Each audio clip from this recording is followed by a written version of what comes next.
What's up, everyone? Welcome to the Power Play with CJ Player Profile. Today we're going to focus in on Colorado Avalanche center, third-year man Ryan O'Reilly, second-round pick in the 2009 draft. Made the team right out of juniors at 18 as a second-round pick.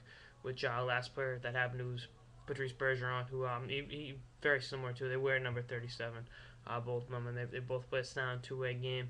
And I have a very very good understanding of the both sides of the puck and play full 200-foot games, which is something you really don't see among players that young, to really understand the what goes into the game of hockey, not just putting pucks in the net and setting up goals, but blocking shots, taking hits, moving pucks on the boards, doing stuff like that that ultimately helps you win. And in Bergeron's case, helped him win the Stanley Cup with his two-way acumen. But back to O'Reilly, played for the Erie Otters for 2 years. Good numbers both years. 52 points in 61 games, then 66 points in 68 games the next year, his draft year. Is progressed offensively at 26 points in 81 games as a rookie in 2009-2010, and helped Colorado back to the playoffs for the first time in 2 years after a 1 year absence, I should say. Last year, struggled a little bit, was -7 after being +4 as a rookie, and 26 points, but in only 74 games, so his points per game increase, which is what you want to see. And then this year, his 36 points in 50 games, he's a -10, something you really don't want to see, but it's something. It's a product of playing on an inconsistent team. Colorado has been a bubble team this year. I think they can make the playoffs. They got the talent in place, and the young players. The now injured Matt Duchene, who was a third pick in that draft in 2009.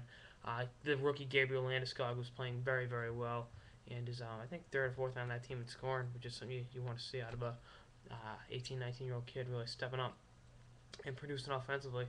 Yeah, he's got 26 points in 51 games, Landeskog. Paul Stastny's another great player, 30 points in 48 games. As trade rumors have surrounded him, almost all season. So, O'Reilly's been the cog in the Avalanche machine that's really kept him going. His two-way game is always been there, and he's trying to produce offensively on a consistent basis, which is something we haven't seen his first two seasons. That's the nature of the beast. A teenager coming right out of junior C NHL, you really, without any time in the minors to season and develop an offensive game, the learning curve is, pretty steep, and he's really passed the test. He belongs in the NHL.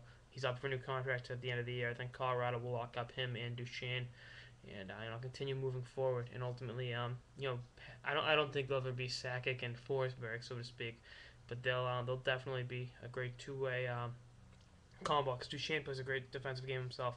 I think they'll be a great 1-2 punch that can play 200-foot games and really, um, you know, be awesome. That's what I'm curious to see. I've always liked the Avalanche. They've always been a Western Conference team.